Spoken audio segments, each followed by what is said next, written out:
Communication in professional life second sitting, 10 जून जो second sitting आपका exam हुआ था उसका आंसर की मिला लीजिए फटाफट से सारे बच्चे। सबसे पहला क्वेश्चन क्या है, पहला से लेकर 4 तक बच्चे ने नहीं भेजा था, मैं आपको बता देता हूँ। एक पहला का जो है वो डी होगा, पहला का डी होगा, दूसरा का ए होगा, ठीक है, तीसरा का अपना ए होगा और चौथा का सी होगा, समझे, जो चौथा है उसका सी होगा। अब पांचवा से हम लोग देखते हैं। लिखित संचार में स्पष्टता सुनिश्चित करने का सबसे अच्छा तरीका क्या है, 5 का राइट आंसर यहाँ पर सी हो जाएगा, छोटे और स्पष्ट वाक्यों का उपयोग करना।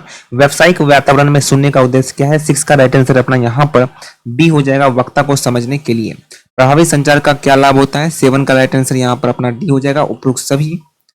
व्यावसायिक वातावरण में प्रस्तुत का उद्देश्य क्या है, 8 का राइट आंसर यहाँ पर डी होगा। आप लोग बताइएगा कितना सही हुआ आपका 70 में 65 60 जो भी होगा, शर्माइएगा मत, जरूर बताइएगा।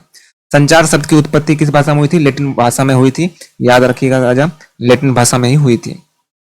निम्नलिखित में से कौन सा संचार एक उपकरण है, राइट आंसर 10 का राइट आंसर डी हो जाएगा, जो शारीरिक भाषा होगा, ठीक है, शारीरिक भाषा। निम्नलिखित में से कौन सा गैर मौखिक संचार है, तो भाई वक्ता का नाम, नेम ऑफ द स्पीकर जो है वो गैर मौखिक संचार का तत्व नहीं है, ठीक है, नहीं है। बात करना डैश प्रकार का संचार है, 12 का राइट आंसर अपना यहाँ पर डी हो जाएगा, मौखिक, मौखिक, समझे क्या, यस सर। आप लोग बताइएगा कितना आपका सही हुआ और लाइक जरूर कर दीजिएगा अपना भाई समझ के। रील्स को आप लोग फटाफट लाइक करते हो लेकिन क्लास को लाइक नहीं करते हो, तो प्लीज मोटिवेट करने के लिए जरूर अपने भाई को लाइक कीजिएगा। 13 का राइट आंसर बी होगा, बैठक का उद्देश्य क्या है, विचार पर चर्चा करना, निर्णय लेना। वार्ता कौशल क्या है, 14 का राइट आंसर यहाँ पर ए हो जाएगा, वार्ता को किसी भी कीमत पर जीतना, ठीक है। 15 प्रभावी संचार के लिए निम्नलिखित में से कौन सा महत्वपूर्ण नहीं है, 15 का राइट आंसर सी होगा, अस्पष्टता। निम्नलिखित में से कौन सा भाषण के अध्ययन से संबंधित है, 16 का राइट आंसर अपना यहाँ पर ए हो जाएगा, शब्दार्थ। निम्नलिखित में से कौन सा एक अच्छे स्रोत की सबसे महत्वपूर्ण विशेषता है, 17 का राइट आंसर ए हो जाएगा, पूरा ध्यान देना। लिखित संचार में स्पष्टता सुधारने के लिए कौन सा तरीका उपयोग किया जाना चाहिए, 18 राइट आंसर यहाँ पर क्या हो जाएगा सर अपना डी हो जाएगा, स्पष्ट संरचना और संक्षिप्त वाक्य। निम्नलिखित में से कौन सा मौखिक संचार का उदाहरण है, राइट आंसर होगा चेहरे के भाव का उपयोग, ठीक है सर। स्पष्ट मौखिक संचार के लिए क्या आवश्यक है, राइट आंसर ये होगा, आंखों का संपर्क बनाए रखना। आप लोग बताइए कितना आपका सही हुआ, ठीक है। कौन सा संचार जटिल जानकारी को संप्रेषित करने के लिए सबसे प्रभावी होता है, राइट आंसर होगा गैर मौखिक संचार, जटिल जो भी जटिल होता है ना उसको भी संप्रेषित करने के लिए मदद करता है। संचार के दौरान गलतफहमियां को रोकने में निम्नलिखित में से कौन सहायता करता है, राइट आंसर यहाँ पर 22 का डी हो जाएगा, प्राप्तकर्ता की प्रतिक्रिया को नजरअंदाज करना। 23 निम्नलिखित में से कौन सा व्यवहारिक रूप से स्वतंत्र वाक्यों के बीच चिन्ह प्रयोग किया जाता है, 23 का राइट आंसर यहाँ पर अपना क्या हो जाएगा, सी हो जाएगा, कॉमा। निम्नलिखित में से किसका उपयोग उस चीज को संदर्भित करने के लिए किया जाता है जो बोलने के क्षण से पहले हुई हो, 24 का राइट आंसर अपना यहाँ पर डी होगा, सामान्य अनिश्चित क्रिया। आप लोग बताइएगा कितना आपका सही हुआ और लाइक जरूर कर दीजिएगा सारे बच्चे, ठीक है। व्यापारिक पत्र में इनमें से किसका उल्लेख नहीं किया जाना चाहिए, 25 का राइट आंसर यहाँ बी हो जाएगा, फर्म का नाम। इनमें से कौन सा प्रस्ताव अकादमिक प्रकृति के रूप में, 26 का राइट आंसर अपना यहाँ पर ए हो जाएगा, शोध प्रस्ताव, 26 का राइट आंसर ए हो जाएगा।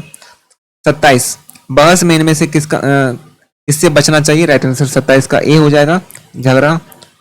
28 चर्चा में बाधा डालने का सबसे खराब समय कौन सा है, 28 का राइट आंसर यहाँ पर अपना डी हो जाएगा, जब 2 या 3 एक साथ बोल रहे हो। 29 समूह चर्चा में इनमें से किससे बचना चाहिए, 29 बी, समूह चर्चा से which of these must be avoided, B, तेज बोलना। निम्नलिखित में से कौन सा अच्छे संचार कौशल लाभ है, 30 सी, बेहतर संबंध। निम्नलिखित में बैठक में किससे बचना चाहिए, 31 बी, आलोचना। निम्नलिखित में से कौन सा पत्र व्यावसायिक पत्र की तरह लिखा जाना चाहिए, 32 ए, अनौपचारिक पत्र। संचार का प्राथमिक कार्य क्या है, सी, जानकारी देना या साझा करना।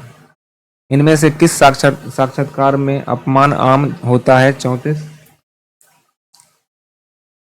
सी, तनाव साक्षात्कार। साक्षात्कार की तैयारी में इनमें से कौन सा चरण नहीं है, 35 सी, नकारात्मक होना। साक्षात्कार में इनमें से किससे बचना चाहिए, भ्रम। समूह चर्चा की पहली आवश्यकता क्या है, राइट आंसर डी, अनौपचारिक, 37 टी नहीं होगा, सी होगा। समूह चर्चा की पहली आवश्यकता उद्देश्य क्या है? उद्देश्य 37 का सी उद्देश्य। भाषण देते समय इनमें से किससे बचना चाहिए? डी रूखापन। सक्रिय श्रवण में क्या शामिल होता है? राइट आंसर होगा यहाँ पर डी वक्ता को पूरा ध्यान देना। व्यावसायिक संचार का सबसे महत्वपूर्ण लक्ष्य क्या है? राइट आंसर ए प्रेषक और प्राप्तकर्ता के बीच अनुकूल संबंध बताना। निम्नलिखित में से अधोमुखी संचार किस पर है? तो उच्च स्तर से निच्च स्तर। 42 क्षैतिज संचार किनके बीच होता है? राइट आंसर होगा यहाँ पर सी समान स्तर के कर्मचारियों के बीच। अपील और प्रतिनिधित्व किस संचार में उपयोग किया जाता है? राइट आंसर यहाँ पर आपका सी हो जाएगा ऊर्ध्वमुखी संचार। 44 व्यावसायिक पत्र की औपचारिक अभिवादन को क्या कहा जाता है? 44 का राइट आंसर यहाँ पर सी होगा अभिवादन। 44 का राइट आंसर क्या होगा? सी हो जाएगा अभिवादन। हाथ मिलाना जो आत्मविश्वास दर्शाता है वो कैसा होता है? 45 का राइट आंसर यहाँ पर बी होगा दृढ़। निम्नलिखित में से क्या व्यापार के अस्थायी रिकॉर्ड होते हैं? 46 का राइट आंसर डी होगा उपरोक्त सभी। अंतर सांस्कृतिक संचार का अर्थ डैश होता है? 47 का राइट आंसर सी विभिन्न संस्कृति बीच संचार। 48 निम्नलिखित में से कौन सा सांस्कृतिक सदमे का चरण नहीं है? 48 का राइट आंसर होगा सी समाधान।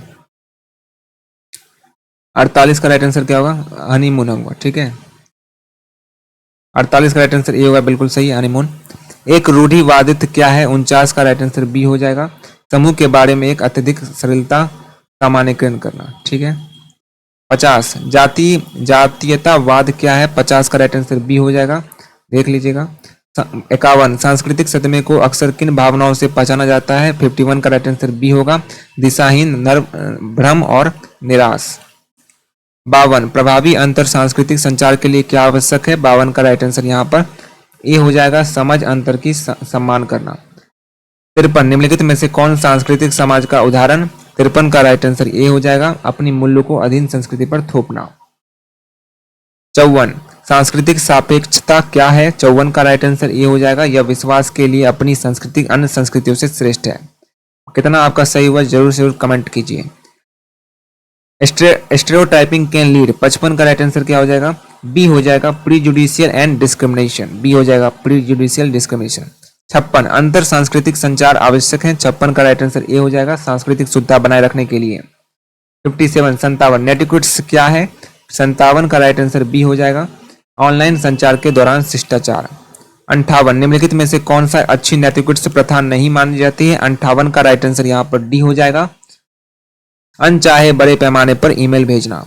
49 टीईडी का पूर्ण रूप क्या है? 49 का राइट आंसर यहाँ पर ए 59 का राइट आंसर यहाँ पर ए हो जाएगा टेक्नोलॉजी इंटरटेनमेंट और डिजाइन। 60 निम्नलिखित में से मेमो की मुख्य विशेषता क्या है? 60 का राइट आंसर यहाँ पर सी हो जाएगा संगठन के भीतर आंतरिक संचार। 61 एक कार्यालय आदेश का सामान्य रूप से किसके लिए उपयोग किया जाता है? 61 का राइट आंसर यहाँ पर 61 का सी हो जाएगा आधिकारिक निर्देश और घोषणा। मेमो का प्राथमिक उद्देश्य क्या है? 62 राइट आंसर बी होगा आंतरिक नीतियां परिवर्तन में। 63 निम्नलिखित में से कौन सा कार्यालय आदेश के प्रारूप को सबसे अच्छा वर्णित करता है? 63 का राइट आंसर यहाँ बी हो जाएगा एक औपचारिक संक्षिप्त दस्तावेज जिसमें निर्देश दिए गए हैं। 64 मिनट्स का उपयोग किसके लिए किया जाता है? 64 का राइट आंसर यहाँ पर बी हो जाएगा बैठकों के दौरान की गई निर्णयों को रिकॉर्ड करना। ये नहीं होगा। 65 कार्यालय आदेश के उपयोग निम्नलिखित सबसे अच्छा वर्णित करता है? 65 का राइट आंसर यहाँ पर सी होगा संगठन के भीतर निर्णय या नीतिगत। 66 का राइट आंसर क्या होगा? निम्नलिखित में से कौन सा सबसे विस्तृत दस्तावेज है? 66 का राइट आंसर क्या होगा? बी हो जाएगा सीवी। बी हो जाएगा सीवी। 67 का राइट आंसर यहाँ पर ए हो जाएगा रेज्यूम्स। आप लोग देख लीजिएगा रेज्यूम 67 का ए होगा। नौकरी आवेदन पत्र का प्राथमिक उद्देश्य क्या है? 68 का राइट आंसर अपना यहाँ पर सी हो जाएगा किसी नौकरी की रुचि संबंधित कौशल को उजागर करना। 69 का राइट आंसर जो है आपका वो बिल्कुल सी हो जाएगा रेज्यूम नहीं होगा बायोडाटा होगा बायोडाटा। ठीक है व्यक्तिगत दस्तावेज होता है जिसमें व्यक्ति के जीवन शिक्षा और कार्य अनुभव की जानकारी होती है तो बायोडाटा। नौकरी आवेदन पत्र को संरचित करने का सबसे अच्छा तरीका लास्ट आंसर है आप लोग लाइक जरूर कर दीजिएगा सी बी हो जाएगा राइट आंसर नौकरी से संबंधित कौशल और अनुभव को प्रकट करना। जो बताया वो सारा क्वेश्चन आ गया। Thank you so much.